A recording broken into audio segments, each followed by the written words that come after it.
This bull run, the narratives are very simple. Anything that optimizes the EVM or the Ethereum virtual machine and empowers people on top of that platform to trade with low gas fees, high frequency trading, and being able to have more of a Solana type feeling are going to be the products that win in the Ethereum ecosystem. These are all considered L1s. You have different companies that have been absolutely crushing. You have ZK Zinc, you have Layer Zero, you have Immutable X, you have new projects that are coming out, Monad, amongst others. Now, where's the narrative in 2024 bull run? There's a few narratives, but before we talk about narratives, let's talk about the stages of crypto. We were talking earlier about crypto in stages. Crypto has a 5-stage lifespan. The first lifespan of crypto takes place at your universities, at your research facilities, at your MITs, at your Stanfords, where research papers, white papers, and theses regarding a potential product or endeavor are created. Next, you have the foundations or the big organizations or the think tanks that fund this research. So Bitcoin, for example, was developed probably 7 to 5 years before it was even put out. That's how long it took to develop this incredible product. All these products that are coming out now in crypto, they need to be funded. These professors, these students, they don't have money. They need grants, scholarships. Who's paying for that? People that are going to own a percentage. What is a good example of this? Did you know that Peter Thiel actually invested into the Ethereum Foundation prior to Ethereum becoming a relevant company? Most people wouldn't know that.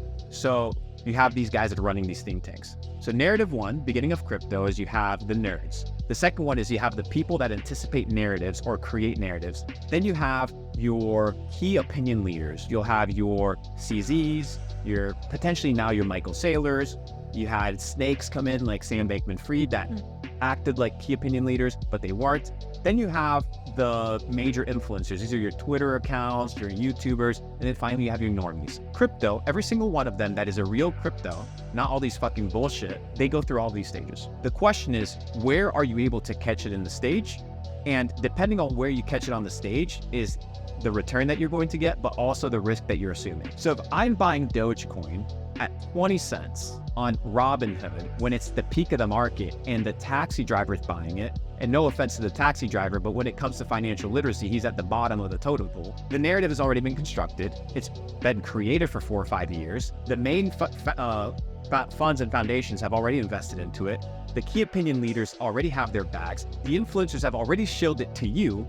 You're the exit liquidity. So your job isn't to figure out what position are you holding, what token allocations do you have, but how can you move from this side of complete ignorance? You don't have to move all the way to MIT, but the closer you can move to the source of information, the higher chance you have for returns, but it also can be a little bit riskier in crypto because it operates more of like a venture capital or seed investment. So today, my crypto opportunities come more so from what I like to call gem hunting and hunting for gems and hunting for opportunities, as opposed to observing the open market like everybody else. If I'm observing and trading just Bitcoin, I'm going to be limited to the performance of Bitcoin. So Bitcoin right now is sitting at almost $1 trillion market cap. Great. Let's say it goes to $10 trillion market cap in the next 5 to 10 years. It's potential, it has potential to it, especially if they continue printing dollars. But do I want to sit on a 5x or a 10x on Bitcoin? Or do I want to go create my wealth and multiply my wealth in narratives and then dump my wealth into Bitcoin